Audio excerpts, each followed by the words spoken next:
Today, I'm going to change my old backflow preventer because, as you can see, the last time we had a freeze here, the water expanded and busted the metal.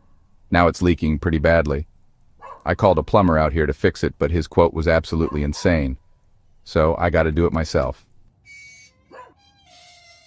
I can't patch it up, so I'm going to change it entirely. Only, I'm going to add a little wrinkle to make it easier to change if it gets busted again. I'll show you how easy it was. First things first, we need to turn off the main water supply. To do this, you need to find the water meter box. Open it up, inspect it pretty closely, and use a stick or something to agitate the ground around the pipes, just to make sure there are no animals inside. To turn off the water, you need to turn this key here. To do that, you can use a meter key like this. But if you don't have a meter key, you can also use a wrench and a screwdriver.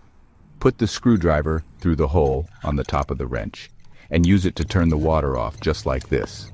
Once the water is off, turn on a faucet to drain any remaining water from the system.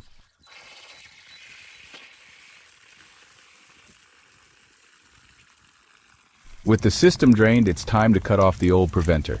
I'm using a PVC pipe cutter. They're pretty easy to use, and it gets the job done pretty quickly to remove it. Make sure you leave enough pipe on both sides for the new installation. This is the new backflow preventer and all the things I need to make the change. All of this is listed in the description. I'm also upgrading the installation with these 1-inch PVC socket unions, which will make future repairs much easier. Now it's time to get this thing assembled, prep the pipes, and finally cement it all together. Again, remember all these materials are listed in the description.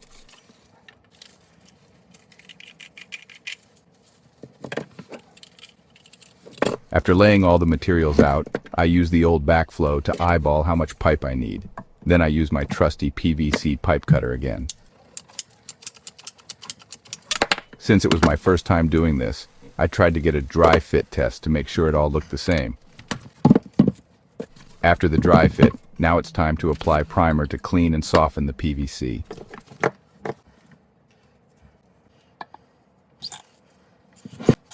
After applying the primer, I applied the heavy-duty PVC cement to create a strong, watertight seal once it all dries.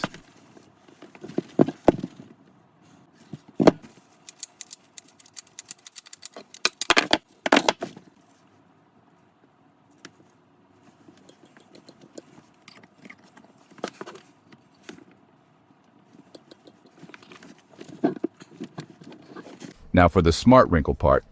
I'm going to attach the two 1-inch PVC socket unions. This will help make the next repair much quicker and easier and have a lot less cutting.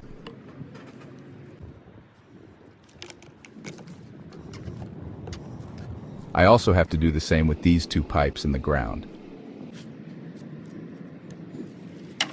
Depending on which way your valves are facing, you may have to rotate the pipes using a wrench or pliers. I had to rotate mine, but most people shouldn't have to. Either way, it's pretty easy to do. Once all the pipes are glued together, I attach the new backflow preventer using the two 1-inch PVC socket unions. This way, if I ever need to replace it again, I won't have to cut the pipes. Just unscrew and swap it out.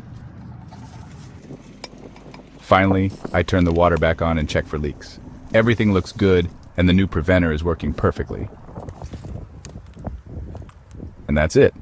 A simple and smart way to replace a backflow preventer and make future repairs easier. If you found this helpful, like or subscribe. See you in the next one.